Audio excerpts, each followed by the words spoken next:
오늘 저희들에게 주시는 하나님의 말씀은 구약 성경 욥기 19장 25절 한 절의 말씀입니다.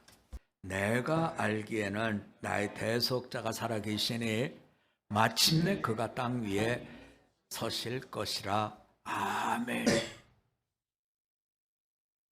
우리가 욥기의 말씀을 계속 매일매일 묵상하고 있습니다. 지난 주일엔 저희가 추수감사주일을 지냈기 때문에 감사에 대한 말씀으로 은혜를 같이 나눴고요. 주일을 제외한 다른 날들은 매일 욥기의 말씀을 같이 보셨죠. 우리가 욥기의 말씀을 보면 3장부터 앞으로 많이 남았어요. 31장까지 욥과 찾아와 위로해 주기로 한 친구들 사이에 논쟁이 계속 됩니다. 그 친구들이 대단히 똑똑해요. 어떻게 저렇게 잘 짚어내서 지적질을 할까 할 정도로 참 잘 찾아내는데요. 3번에 걸쳐서 크게 논쟁을 쭉 해나가는데 이런 마음이 생기더라고요. 아니, 욥이 힘들고 어려운데 왜 그 친구들은 이렇게 계속해서 욥은 힘들어 죽겠다 그러는데 지적질을 계속할까? 왜 그럴까? 하는 질문을 하게 되더라고요. 왜 그랬을까? 왜 저렇게 집요하게 네가 잘못해서 벌 받는 거다. 네가 못나서 벌 받는 거다. 왜 계속해서 그렇게 지적질을 할까? 우리가 그런 것을 가만히 생각해 보면요. 예수님을 그리고 예수님의 제자들에 대해서 계속해서 누가 공격하냐면 바리새인들이 공격하지요. 왜 그렇게 공격할까? 우리가 이것을 가만히 들여다보면 공격하는 바리새인도 그렇고 공격하는 친구들도 그렇고 내가 저 사람들 때문에 화를 당할지 모른다라고 하는 불안함이 그 밑에 깔려 있어요. 물론 잘못은 저 사람이 했고 저 사람이 두드려 맞지만 그러나 내가 여기서 가만히 있으면 그 화가 나에게 덮칠 것 같은, 마치 하나님의 편이 안 되면 나한테 어떤 어려움이 찾아올 것 같은 그런 불안감 때문에 계속해서 또 논쟁하고 참 집요해요. 참 집요합니다. 다른 말로 표현할 수가 없고 어쩌면 저렇게 집요할까 할 만큼 또 공격하고 또 공격하고 또 공격할까 보면 세상을 사는 사람들이 가지고 있는 본질적인 불안감, 그것 때문에 계속해서 공격하고 또 공격하고 마치 예수님과 제자들을 공격하는 바리새인들의 모습을 보는 것 같더라는 거죠. 우리는 예수님과 바리새인 사이에만 갈등이 있다고 늘 생각하는데 예수님과 예수님이 가르치고 있는 제자들 사이에도 갈등이 있어요. 왜냐하면 예수님이 언젠가부터는 그 말씀을 하시거든요. 내가 예루살렘에 올라가면 대제사장과 사두개인에 의해서 내가 죽게 된다. 그리고 사흘 뒤에 내가 다시 살게 된다. 이 말씀을 할 때부터 예수님의 제자들은 불안해지기 시작해요. 저 죽는다는 말씀이 뭐지? 그리고 3일 뒤에 다시 산다는 말씀은 뭐지? 이것 때문에 불안해하고 예수님께서 한 번씩 잊어버릴만 하면 내가 예루살렘에 올라가면 죽는다. 그리고 부활한다. 잊어버릴만 하면 한 번씩 이렇게 얘기하는데 제자들은 계속 그것 때문에 이게 도대체 뭘까 하는 불안과 고민을 보여주고 있죠. 욥의 친구들은 욥이 지속적으로 공격하면서 네가 잘못한 거다. 회개해라. 회개해라. 이렇게 지금 공격을 합니다. 우리는 욥과 욥의 친구들 이 간격이 있죠. 욥을 어느 시기에 알았을 거고 욥이 잘 사는 동안에 욥의 친구들은 그렇게 가까이 지내지 않았었는데 욥이 어렵다 그래서 찾아온 이 간격이 있습니다. 왜 욥의 친구들은 그토록 욥을 찾아와서 회개하라고 집요하게 얘기했을까? 잘 알지도 못하면서 하는 점을 우리가 먼저 한번 생각해 보면 좋을 것 같아요. 예수님의 제자들은 예수님과 같이 살면서 3년 동안 넘게 예수님이 가르쳤지만 죽고 다시 산다는 말씀에 대해서 왜 자꾸 저 말씀을 하시는 걸까 하는 생각을 지울 수가 없는 거죠.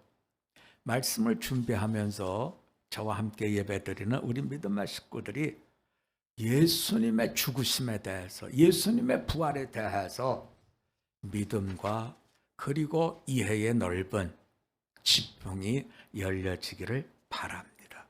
여기서 조금 다른 쪽으로 우리가 좀 가보려고 합니다. 자, 우리가 갖고 있는 가치관, 하나님에게 잘하고 하나님에게 반듯하면 우리는 다 잘 될 걸로 생각합니다. 그런데 어느 날 믿음의 조상 아브라함에게, 우리가 잘 아는 대로 믿음의 조상 아브라함은 하나님께 다 잘했어요. 그래서 하나님께서 아기를 못 낳는데 일부러 100살에 아기를 낳게 해주셨어요. 그런데 하늘이 무너지는 것 같은 하나님의 간섭이 있어요. 그게 뭐냐면 네 아들 100살에 낳은 그 이삭을 제물로 하나님께 바쳐라. 아마 아브라함은 하나님의 그와 같은 요구에 대해서 하나님 왜 이러십니까? 하는 심정을 지울 수가 없었을 겁니다. 왜냐하면 내가 하나님에게 잘했기 때문에 재물도 하나님이 주셨죠.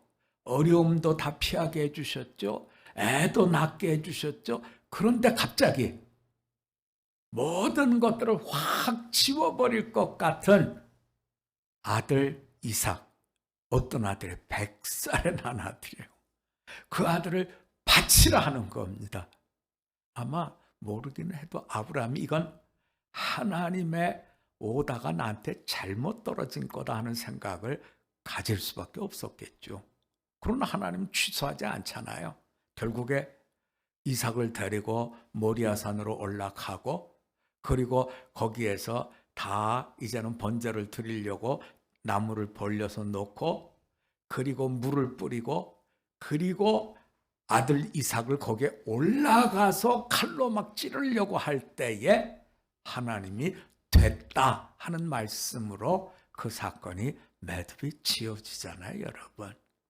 우리는 왜 하나님께서 아브라함에게 그 귀하디 귀한 아들을 바치라 그랬을까? 왜 그랬을까? 우리가 다시 한번 나에게 물어보고 기도하면서 그 답을 하나님으로부터 얻을 수 있으면 좋을 것 같아요. 우리는 아브라함을 믿음의 조상이라고 그럽니다. 그러면 아브라함을 기점으로 해서 뭔가 갈라지는 게 있는 거예요. 아브라함부터 믿음이에요. 그 저는 그럼 뭐죠? 안 믿음인 그게 아니고요. 믿음의 세계와 뭔가 다른 앞부분의 세계는 내가 행한 것에 대한 열매를 내가 누리는 거죠. 믿음은 시작부터 진행 과정 모두가 하나님이 주시는 세계를 열어 놓으셨다는 거예요. 그래서 믿음입니다. 믿음은 공로가 없는 거죠. 믿음의 전 단계는 공로, 행함의 세계를 의미합니다. 이 점을 우리가 여기서 보시면 좋을 것 같아요. 말씀을 조금 다른 방향으로 더 끌고 가보겠습니다. 우리가 잘 아는 사도 바울의 이야기를 좀 해보자고요. 사도 바울이 스데반이 돌에 맞아 죽을 때 목격자입니다. 거기에 있었습니다. 그리고 저 사람이 돌에 맞아 죽는 게 당연하다고 생각했습니다. 그리고 저 무리는 하나님을 모독하는 무리들이니까 박멸해야 된다고 생각했습니다. 그래서 사령장을 가지고 다메섹까지 가게 되죠. 그렇게 다메섹에 이르렀을 때 갑자기 한 가지 사건이 사울에게 생기죠.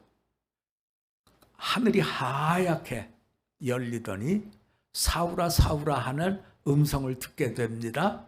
네가 왜 나를 이렇게 박해하느냐? 누구십니까 주님은? 그때 하나님께서 말씀합니다. 내가 박해하는 예수다. 사울은 나중에 우리가 바울이라고 그러죠. 사울은 자기가 예수님을 만나리라고는 생각도 못했죠. 근데 예수님 찾아오셨어요. 자, 우리는 신앙에서 내가 찾아간다고 생각해요. 그런데 믿음의 세계는 찾아오는 겁니다. 찾아와 주시는 겁니다. 사도 바울에게 하나님이 찾아오신 것처럼 찾아와 주는 것이죠. 그래서 다메섹에서 저렇게 하나님을 모독하는 자들 다 정리해야 된다고 생각했는데 찾아오신 예수님에 의해서 장님이 되고 그리고 난 뒤에 주님께서 아나니아라고 하는 다메섹에 사는 사람에게 말씀을 주셔서 네가 가서 사울을 데리고 와라.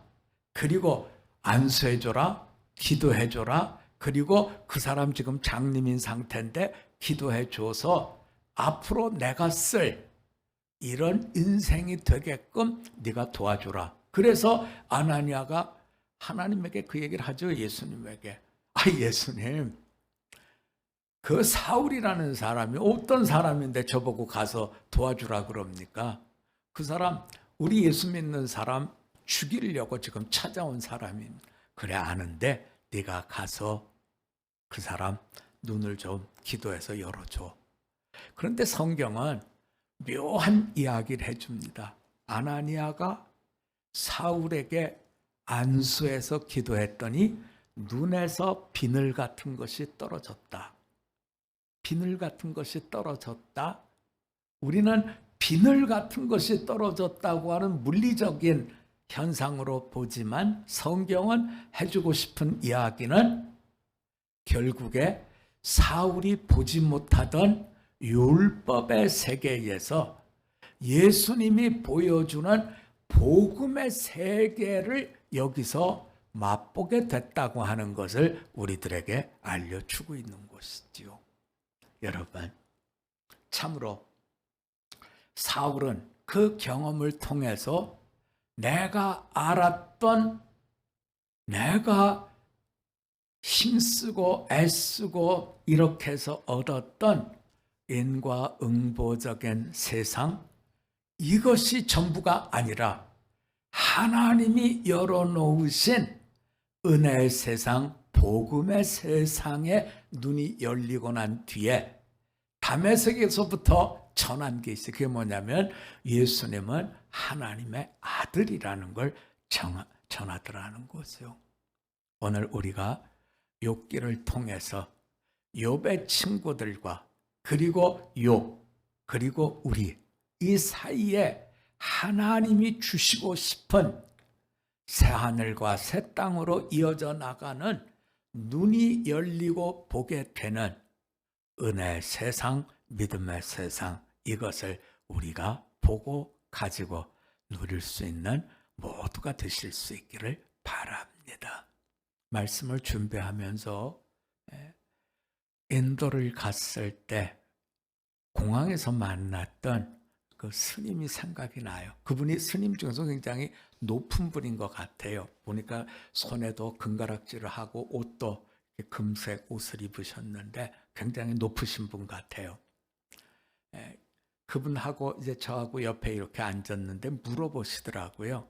당신들 뭐 하는 사람인데 여기 왔소? 아마 그분이 보기에 우리가 인도 사람으로 안 보였던 것 같아요. 인도 분들하고 보면 우리가 조금 다르게 생겼죠. 그래서 이제 저희는 여기 지진 난 분들 도와주러 왔어요. 그랬더니 아유 좋은 일 하는 사람들이구만 그러시더라고요. 그래서 기회가 됐다 싶어서 스님한테 권했죠. 스님도 좋은 일 하는데 같이 한번 가시지 않겠습니까? 그랬더니 그 스님이 거절하는데 이렇게 거절을 해요. 좋은 일 많이 하십시오. 그리고 다음 세상에서 더 좋은 집에서 태어나십시오. 그리고 좋은 일 많이 하시면서 만나는 그분들에게 다음 세상에서는 지진 나도 괜찮은 집에 태어날 수 있도록 좋은 일을 허락받은 시간 속에 많이 하라고 전하십시오. 저는 좋은 일을 많이 해서 괜찮습니다. 이러면서 아주 점잖게 거절을 하시더라고요. 여러분, 우리 마음속에 늘 그런 생각이 있죠. 착하게 살자. 좋은 일 하자. 우리에게 어떤 일이 주어지는 결과는 인과응보적인 결과다. 네가 좋은 일을 했으면 좋은 결과가 올 것이고 네가 뭔가 남에게 해코지를 했으면 너에게 어려움이 올 거다. 이것이 일반적인 모든 종교가 가지고 있는 것. 우린 이것을 보통 율법이라고 얘기합니다. 또는 종교의 도덕이라고 얘기합니다. 그런데 오늘 말씀은 그 얘기를 해주는 게 아니라 욥이 겪고 있는 일들을 통해서 욥이 우리들에게 듣게 해주는 말씀이 있는데 그 내용을 우리가 이제부터 좀 보려고 합니다. 저하고 이제 말씀에 다시 한번 가볼까요? 25절입니다. 내가 알기에는 나의 대속자가 살아계시니 마침내 그가 땅 위에 서실 것이라. 대속자라는 말이 나와요. 이 대속자라는 말은 여러분 우리가 룻기를 보았죠. 룻이 보아스를 만나게 될 때 이제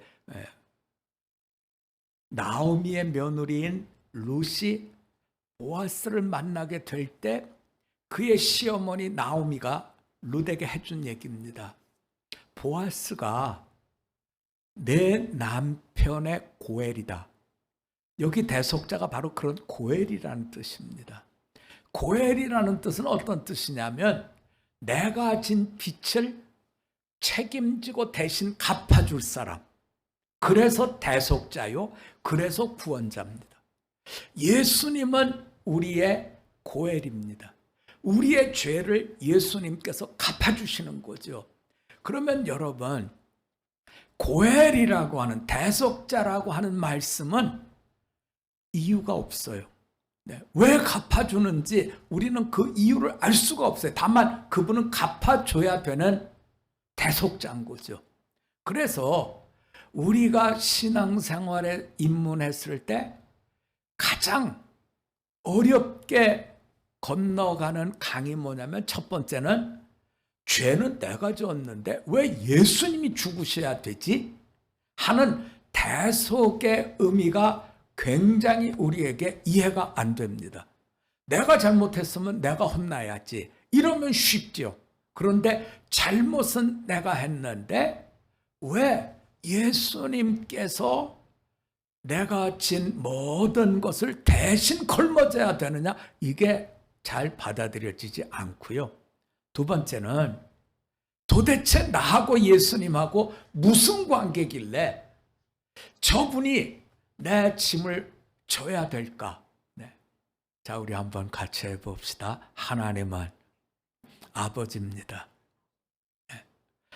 창조의 세계에서 우리가 창세기로 돌아가면 창조의 세계에서 하나님이 흙을 가지고 우물딱 만들어서 거기다가 생기를 훅 불어 넣어서 우리를 만드셨다 그랬어요. 다시 말해서 우리가 하나님을 아버지라 그러는 이유는 하나님은 나를 만드신 분이죠. 그래서 아버지라 그러는 것.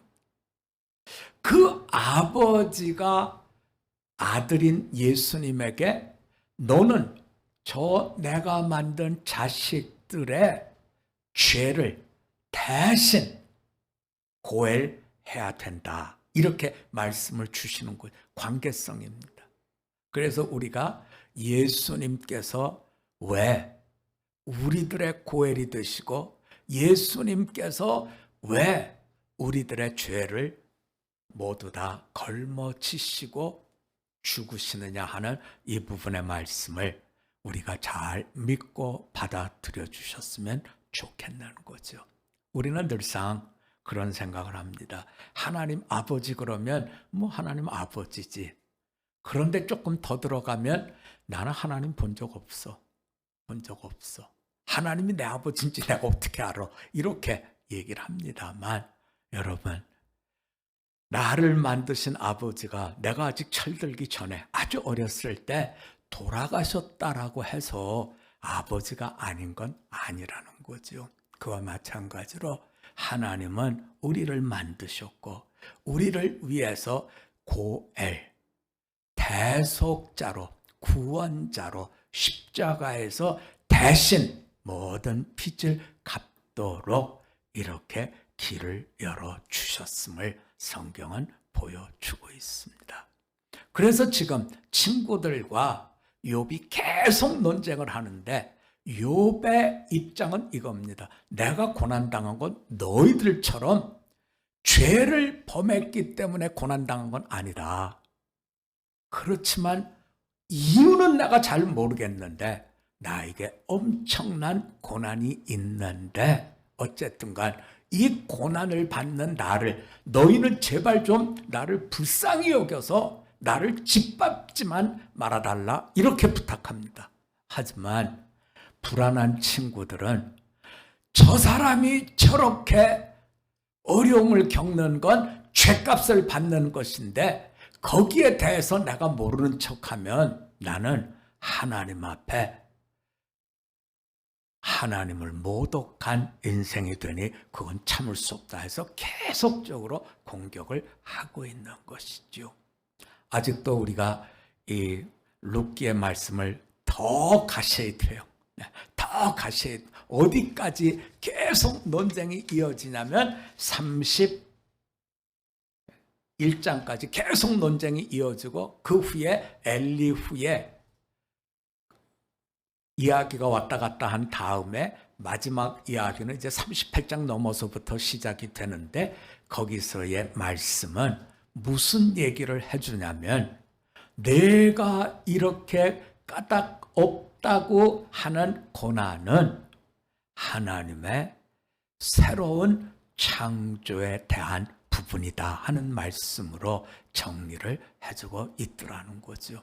우리가 욥기를 대하면서 복음의 세계와 내가 행한 것을 내가 모든 대가를 치르는 이런 인과응보적인 세상에서 다시 말하면 공로의 세상에서 복음의 세상으로 열어가주는 이와 같은 말씀을 통해서 예수 그리스도 주님을 더욱 잘 믿고 잘 의지할 수 있는 믿음 백성으로 서실 수 있기를 주님의 이름으로 부탁드립니다. 우리 한번 같이 기도드리겠습니다.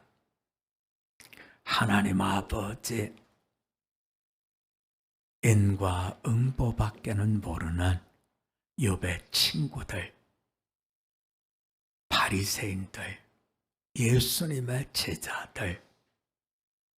그런데 욥은 오늘 우리의 대속자 그리스도 예수를 미리 보게 하시고 예수님은 참으로 죽고 그리고 다시 사는 부활, 새하늘과 새 땅, 하나님의 창조의 세계를 말씀으로 열어주시니 감사드립니다.